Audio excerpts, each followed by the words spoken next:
One of the biggest mistakes that I made as a CEO early on and kept making over and over again was bringing my EA in and not really unleashing them to make the biggest impact they could make for myself and for the business. And in this video, I'm going to walk you through the specific steps. There's 4 steps to take your EA from reactive all the way to the proactive partner side of things. And when you do, it's a dramatic change. It's not just a small little change. You're not going to win back just an extra 5 hours or 10 hours. You can transform not just the way that you work with your EA, but the way that you work can be transformed. You can win back 20 to 40 hours a week and use that time on other things and potentially add 6 to 7 figures to your bottom line over the next several years just by doing what I'm going to walk you through.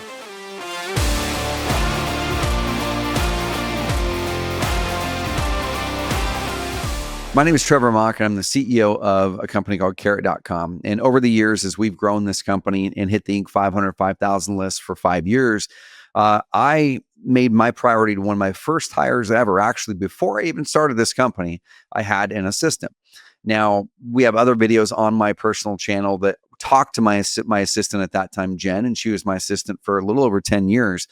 And her and I grew together during those seasons, both of us not knowing what we were doing. She had never been an executive assistant before working with me, and I'd never truly been the CEO of a company before launching Carrot. I had small businesses before. Some of them failed. Some of them did really, really well, but I never really had a team over a few people before we grew Carrot into the 60 plus employee company that it became.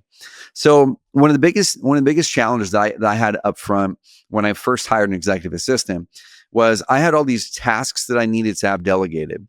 And then I thought, well, shoot, I've got this great person here to go do those tasks.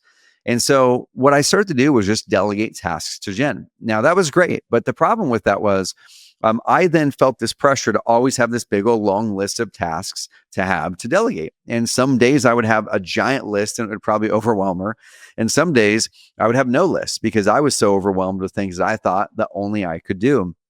And so it felt like this little yo-yo that was happening where I would pile things onto her and she would try to dig out from underneath it.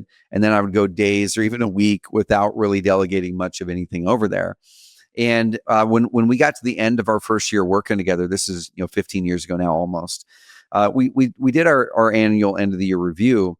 And the big conversation that came up was we discovered that I wasn't delegating probably at least half of the things I should have been delegating because I kept her in the reactionary task taker bucket. And so over this next several years, because I'm a slow learner, over the next several years, I learned how to move Jen from the left side of this continuum I'm going to show on the screen, the reactive EA, over into the partner, the strategic partner. So the first step in this continuum is you're a solo entrepreneur. You're by yourself, meaning you're very reactionary for a lot of things, right? You're trying to do all those things. You've got all the hats. You're wearing every hat. You're the marketer, the email person. You're the calendar person. You're the sales person. You're the fulfillment person. You're the person that does all these things. And at some point, you can use our energy audit process. Just go check it out, carrot.com/energy to get my free energy audit worksheet that I use every single quarter, or I use when I'm overwhelmed to get back into my energy work. You can use the energy audit process to figure out what gives you the most energy and what takes your energy away, and then delegate the things that take your energy away. Okay, the question is, who do you delegate to? So the first hire that I would hire, and I talked about it in a previous video here on my Entrepreneur Freedom Formula podcast and YouTube channel, is an assistant of some sort, an admin, an executive assistant, because that person can handle lots of different things across lots of different disciplines. And in the early days, pick up pretty much anything that you're not able to do or that you're overwhelmed to do. Okay. So as you do that, though, what we need to do is quickly move away from the reactionary EA phase where that EA is ready just to tackle tasks from you. We need to move them into the proactive assistant as quick as possible. And I'm going to walk through 4 steps to go through and make that proactive assistant thing happen. I'm going to show you what to delegate, when to delegate it, and going to give you some resource to do so. Okay, the end result is on the right side of my EA continuum, which is the strategic partner. It's an EA that literally is thinking 2-3 steps ahead of you. It's an EA that can own and run parts of your business for you. As an example, my EA today, Susan, who's absolutely amazing. She's been with me just for 3 to 4 months. And because I know this process now, I was able to move her into that strategic partner insanely quickly within 60 days of her joining me. And now she runs my private lending company. Now that company is not a big company. At any given time, we have a few $1 million out in the streets, but it's a multiple six-figure profit company. And so when we look at that company, my EA runs that side. I barely do anything with it, and I fully trust her to do it because of what I'm about to walk you through. Okay, so let's dive into the EA levels now. At the base level, step one is basic task support. And I think this is where a lot of entrepreneurs never get out of just basic task support with their EA or their VA. It's a person there that's almost like a net. It's a soccer net. They're there to field everything you kick their way. But other than that, you're not really equipping them to be able to go beyond that to help you even more. And so it creates this dynamic and relationship where they're waiting, you're the one ready to serve. And it creates this challenging dynamic on you. It's a pressure on you to always keep their task list full. And it's a pressure on them because they don't feel oftentimes that they're serving you enough because you're not giving them a chance to. And so in that initial bucket of task support, it's things like travel, logistics, basic email. They're not really owning your inbox yet because you haven't learned to develop the trust to hand your inbox over to somebody yet.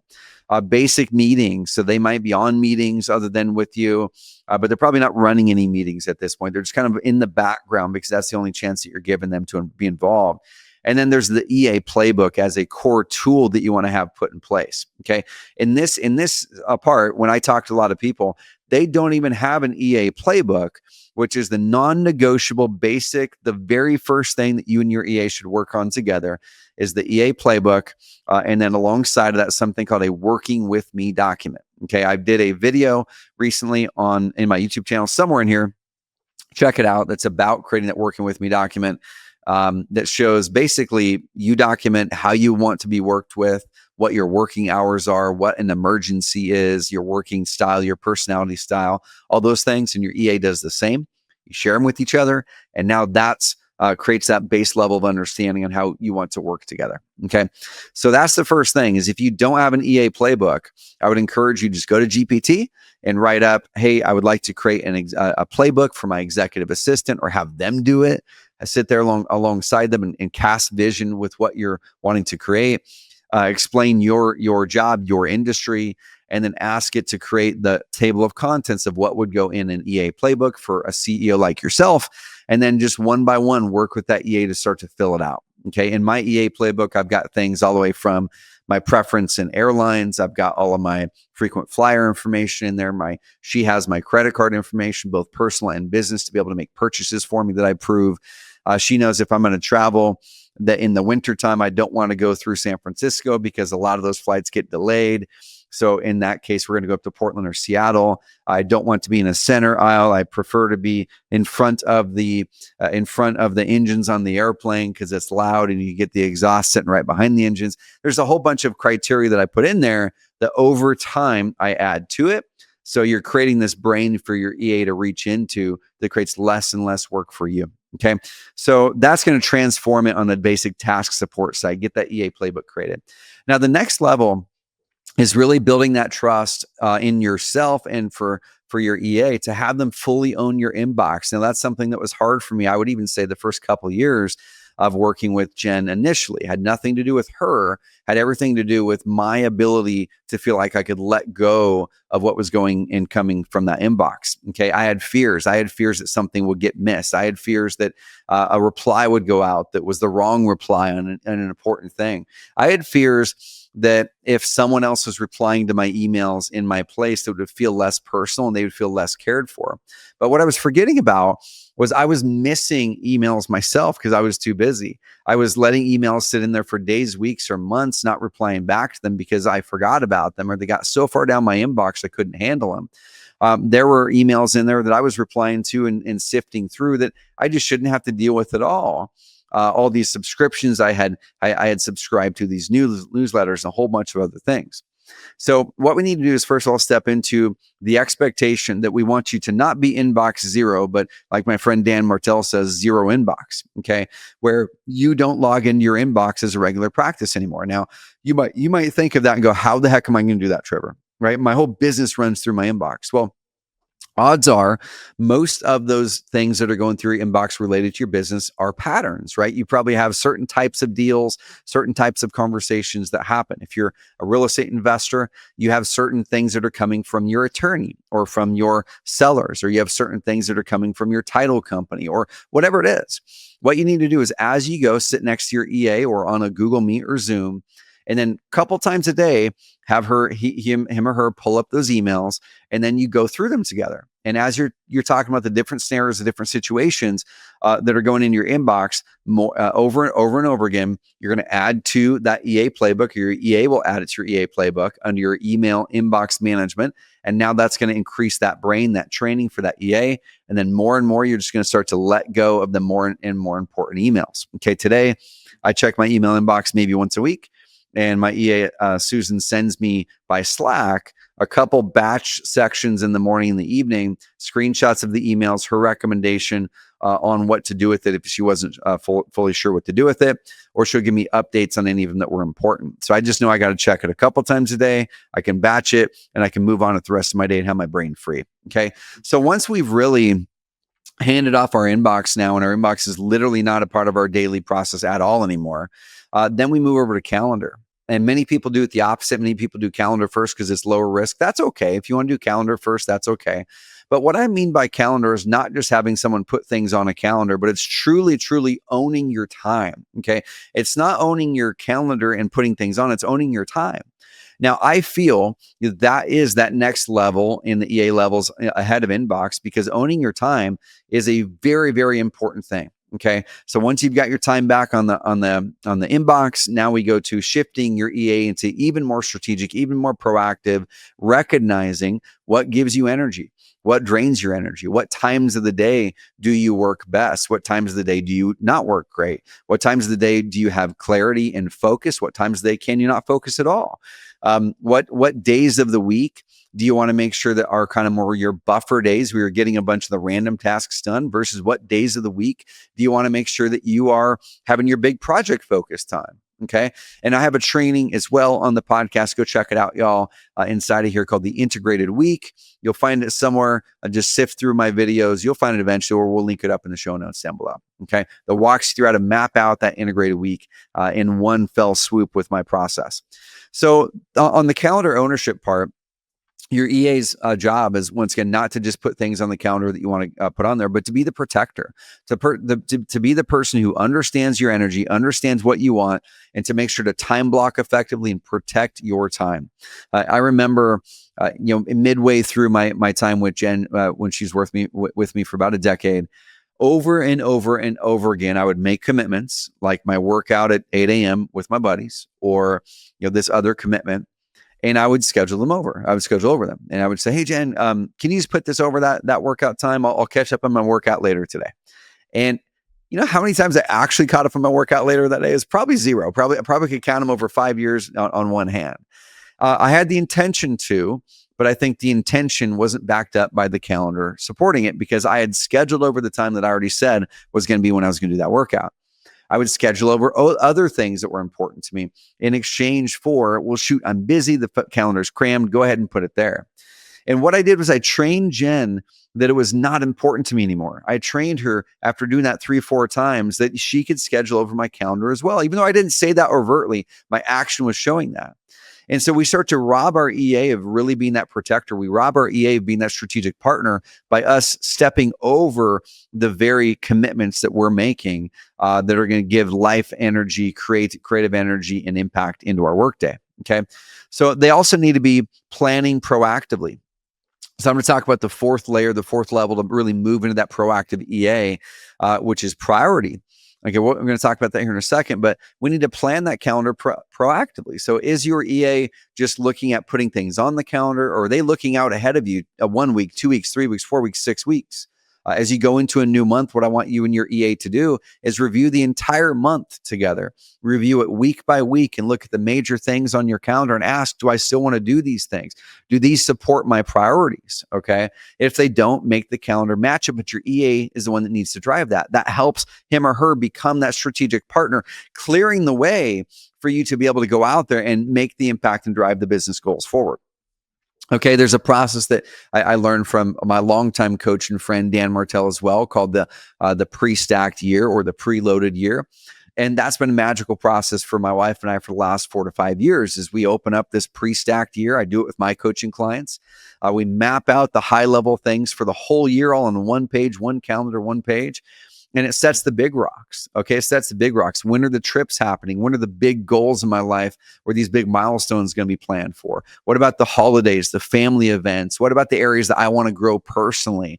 Those all go on the calendar first, and I hand that to my EA around the first couple weeks of the year, and we make sure that the calendar 6, 8, 10, 12 months in advance reflects those big rock priorities. Okay, then that integrated week, like I already mentioned, that's a process where we're always kind of adjusting and flowing what my calendar looks like. I would say every month we're experimenting with changing parts of my calendar based on whether my calendar structure worked that last month. Okay, does it work to do my podcast at Thursday afternoon? It does. It's working great for me in this season. But in a previous season, I tried to do them on different days, on Wednesdays or Thursday morning, and I just couldn't make that work as good. Okay, or does it work for me to have meetings on 9 a.m. on Tuesday or Wednesday? The answer is no, because I get done with my workout at 9 o'clock. I shift right into a meeting. I'm not ready for that meeting. I'm not prepared. I'm not showing up well. And then I don't get to transition in and really make sure I'm prepared for what the rest of the day has in store. So I start running reactionary the rest of the entire day. So that's something that your EA should be driving. You should be casting that vision to him and her that that's what you want them to own, your time, your energy, and making sure that we're running experiments and asking the question, why did you not get done your priorities last week? Why did you not get done your most important priorities last month? Asking where the calendar can more support that. Okay, then the fourth level of that strategic EA is what I've mentioned a few times here recently, which is priority.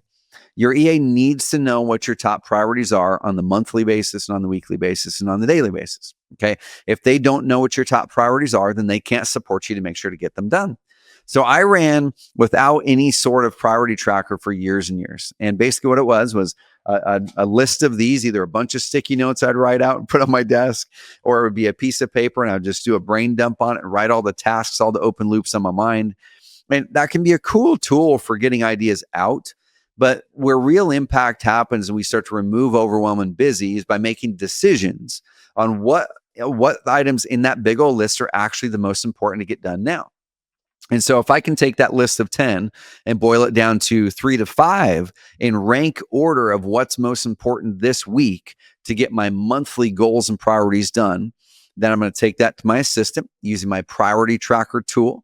My priority tracker tool, I have a video on it. That's going to be the one that we're going to link up at the end of this video so you can check it out, roll right into that one and walk through how I use my priority tracker. But you can download my priority tracker that my EA owns, that she uses on a weekly basis to help me determine my priorities for the month and the week and to help make sure that my calendar reflects those priorities. You can download it, carrot.com/priority. That's carrot.com/priority. Get my priority tracker, a video that shows you how to use it, the whole shebang. Right. So the priority side of things is the aim for your EA as a strategic EA is to keep you in your unique genius. It's to keep you in the areas that give you the most energy, that you're good at, that you're driving the business forward, and out of the areas that are distracting and low value. And the only way that they can do that is if they know what your goals are for your company, if they know what your company's vision is, your mission is, what your plan is, if your EA knows where you're going this next quarter at the least, but at the best this next year, right? Even better at this next year. And they need to be clear where you're going at the macro so they can have insight, go out there in front of you and give insights, correction, and challenge you when it seems like you're going off track. Okay. A lot of people, myself included, for years, I just kept my EA over here in task section in the task area. And I didn't equip her and sit down with her and guide her through the vision, through the plan, through the goals, why we're going, where we're going, how it's going to impact her role and where I need help. And that's something that I do today is pull that up. Here's where I'm going to need help. Where do you see opportunity to help that I don't see? Where do you see opportunity to streamline things? Where do you see me stepping into things that are not the right things? Call me out. And then we're going to make sure that we're really driving those together. And then we have that weekly cadence. And what I used to do in a reactionary EA relationship was I would run the weekly sync. Okay, we would log on. I would open up my screen. I would show my screen. I would be the one updating the priority tracker. She would be a passive participant, and I would delegate things off. And I did that with the right intent. I did that because I wanted to be a good leader for her. I didn't want to just put everything on her. What I discovered was by doing that, it actually made me a worse leader for her. It didn't equip her anywhere near as good, and it disempowered her. Okay. So what we shifted over to years and years back was my EA owning the weekly sync, my EA running the weekly sync. She shows her screen. She brings up my priority tracker. She's the one making the adjustments on the priority tracker. Now I'm the participant sitting back, and we just have a conversation. She captures things, asks clarifying questions, and then gets them on the priority tracker. And then we open up the calendar on her screen. We look at my calendar for the week, make sure that the week reflects those priorities. Do I have the right things on my calendar to actually get those things done that I said are important? A true strategic partner. So I'm going to round this puppy up right here. If you want to go way back in the archives, you can sift back through some of my older videos and see my 2 interviews with my assistant at that time, Jen. It was such a blessing working with her. She now runs a business helping people hire executive assistant, which is really, really cool. But we have tens of thousands of views on those videos, and we're going to create more content for those CEOs and assistants to be able to make those relationships much better moving forward into the future. So question for you to ponder on. Okay, CEOs, are you keeping your admins or your system in a bucket that disempowers them, that traps them into a minimal amount of impact, and that keeps you running ragged, running busy, doing things you shouldn't be doing? Or have you unleashed your EA to be a true strategic partner, to truly get out ahead of you and make sure that they're clearing the way so you can use your unique genius to make the biggest impact you possibly can in this world? All right, guys, check out the next video. It's the video that walks through that priority tracker, or you can download my priority tracker at carrot.com/priority. Get it, use it, start to make your executive assistant transition from reactionary to strategic partner. Guys, hit subscribe. If you've enjoyed this episode, share it up with somebody that you know has an executive assistant, or if you know somebody that is an assistant, share it with them so they can then share it with their CEO to improve that relationship. All right, we'll talk soon. See you on the next video.